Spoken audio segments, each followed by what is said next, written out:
নমস্কাৰ মই ঐশ্বৰ্য শইকীয়া আৰু আপোনালোকে চাই আছে পিবি সংবাদ চলি আছে হাইস্কুল শিক্ষান্ত পৰীক্ষা আৰু উচ্চতৰ মাধ্যমিক চূড়ান্ত পৰীক্ষা লাখ লাখ পৰীক্ষাৰ্থী অৱতীৰ্ণ হৈছে এই পৰীক্ষাত কিন্তু পৰীক্ষাৰ নামত আসলতে কি চলিছে এটা দৃশ্য ইতিমধ্যে ভাইৰেল হৈ পৰিছে আৰু সেই দৃশ্যটোক লৈ এতিয়া শিক্ষা বিভাগৰ যি ফপোলা স্বৰূপ সেই ফপোলা স্বৰূপটো উদঙাই দিছে কাৰণ এখন বিদ্যালয়ৰ শিক্ষাৰ্থীয়ে পৰীক্ষা কেন্দ্ৰত বহিছে আৰু সেই পৰীক্ষা কেন্দ্ৰটোত শিক্ষাৰ্থীসকলে মোবাইল ফোন ব্যৱহাৰ কৰিছে মোবাইল ফোনৰ পৰা পৰীক্ষাৰ প্ৰশ্নৰ উত্তৰ চাইছে আৰু সেই উত্তৰ পৰীক্ষাৰ বহীত লিখিছে শিক্ষা বিভাগে কঠোৰ সিদ্ধান্ত গ্ৰহণ কৰিছিল যে পৰীক্ষা কেন্দ্ৰলৈ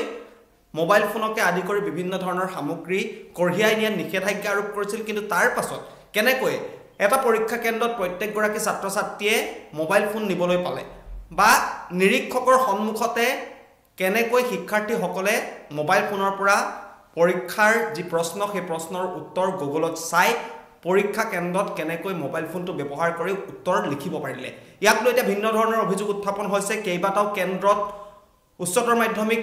চূড়ান্ত পৰীক্ষা আৰু হাইস্কুল শিক্ষান্ত পৰীক্ষা অনুষ্ঠিত হৈছে আৰু তাৰ মাজৰে এটা কেন্দ্ৰত পৰীক্ষাৰ্থীয়ে এনেকৈ মোবাইল ফোন ব্যৱহাৰ কৰা যি কাণ্ড সেই কাণ্ডটোৱে শিক্ষা বিভাগৰ ফপোলা স্বৰূপ উদঙাই দিছে তামুলপুৰৰ এটা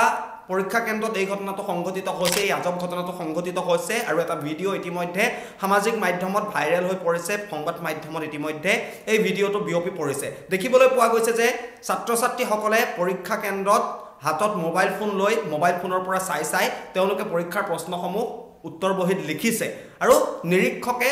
এই ক্ষেত্ৰত সহায় কৰিছে যিগৰাকী নিৰীক্ষক নিৰূপ কৰা হৈছিল পৰীক্ষা কেন্দ্ৰটোত সেই নিৰীক্ষকগৰাকীৰ সন্মুখতে ছাত্ৰ ছাত্ৰীসকলে নিজৰ পৰীক্ষাৰ যি প্ৰশ্ন কাকত সেই প্ৰশ্ন কাকতৰ যিসমূহ প্ৰশ্ন সেই প্ৰশ্নৰ উত্তৰসমূহ কোনো অসুবিধা নোহোৱাকৈ বিন্দাস তেওঁলোকে মোবাইল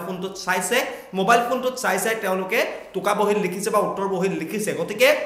সেই যিটো পৰীক্ষা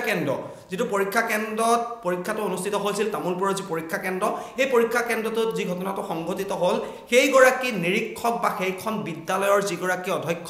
সেই অধ্যক্ষগৰাকীৰ বিৰুদ্ধে শিক্ষা বিভাগে বা অসম চৰকাৰে কিবা ব্যৱস্থা গ্ৰহণ কৰিব নে নকৰে ইয়াক লৈ বিভিন্ন ধৰণৰ প্ৰশ্ন উত্থাপন হৈছে এইখিনিতে এটা কথা ক'ব লাগিব আন এটা পৰীক্ষা কেন্দ্ৰত এগৰাকী ছাত্ৰ আৰু এগৰাকী ছাত্ৰীক ইতিমধ্যে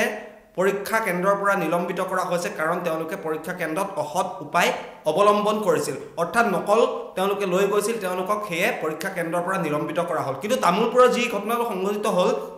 সেই বিদ্যালয়খনৰ বিৰুদ্ধে বাতৰি যি সময়ত আমি পাইছিলোঁ তেতিয়ালৈকে কিন্তু কোনো ব্যৱস্থা গ্ৰহণ কৰা নাছিল শিক্ষা বিভাগে বা চৰকাৰে যিগৰাকী নিৰীক্ষক আছিল আৰু বিদ্যালয়খনত যিসকল লোক জড়িত হৈ আছিল এই যি সমগ্ৰ কাণ্ড কাৰণ বিদ্যালয়ৰ নিৰীক্ষকৰ অনুমতিৰ অবিহনে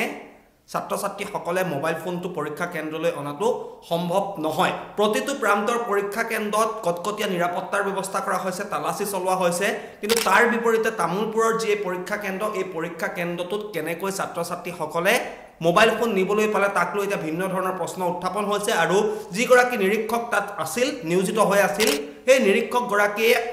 নিৰীক্ষকগৰাকীৰ ছত্ৰছায়াত থাকি ছাত্ৰ ছাত্ৰীসকলে কোনো অসুবিধা নোহোৱাকৈ পৰীক্ষা কেন্দ্ৰটোত বহি নিজৰ মোবাইল ফোনটোৰ পৰা চাই তেওঁলোকে পৰীক্ষাৰ যিসমূহ প্ৰশ্ন সেই প্ৰশ্নসমূহ টোকা বহীত লিখিছে গতিকে দাবী জনাইছে বহুতেই যে সেই পৰীক্ষা কেন্দ্ৰটোত থকা যিজন নিৰীক্ষক তেওঁলোকক অব্যাহতি দিব লাগে লগতে যিসকল ছাত্ৰ ছাত্ৰীয়ে সেই কামটো কৰিছে বা যিসকল ছাত্ৰ ছাত্ৰীয়ে মোবাইল ফোনৰ পৰা চাই পৰীক্ষা কেন্দ্ৰটোত বহিছে তেওঁলোকৰ বিৰুদ্ধেও বিহিত ব্যৱস্থা গ্ৰহণ কৰিব লাগে কাৰণ এই সমগ্ৰ ঘটনাটো যেতিয়া সামাজিক মাধ্যমত বিয়পি পৰিল তেতিয়া অভিযোগ উত্থাপন কৰিছে যে এই যি সমগ্ৰ ঘটনা পৰীক্ষা কেন্দ্ৰলৈ মোবাইল লৈ যোৱা যিটো ঘটনা সেই ঘটনাটোৰ সৈতে নিশ্চিতভাৱে বিদ্যালয়খনৰ অধ্যক্ষৰ লগতে ছাত্ৰ ছাত্ৰীসকলৰ অভিভাৱকো হয়তো জড়িত আছে বা এই সমগ্ৰ যি ঘটনা সেই ঘটনাটোৰ সৈতে বিশেষকৈ নিৰীক্ষকগৰাকীৰ হাত আছে বুলি জানিব পৰা গৈছে আৰু সেয়ে এই ছাত্ৰ ছাত্ৰীসকলে এনেকৈ মোবাইল ফোনৰ পৰা চাই পৰীক্ষা কেন্দ্ৰত পৰীক্ষাৰ্থীসকলে নিজৰ প্ৰশ্নসমূহ টোকা বহীত লিখিব পাৰিলে আৰু সেই যিগৰাকী নিৰীক্ষক বা ছাত্ৰ ছাত্ৰী তেওঁলোকৰ বিৰুদ্ধে বিহিত ব্যৱস্থা গ্ৰহণ কৰিবলৈ এতিয়া দাবী জনাইছে সচেতন মহলে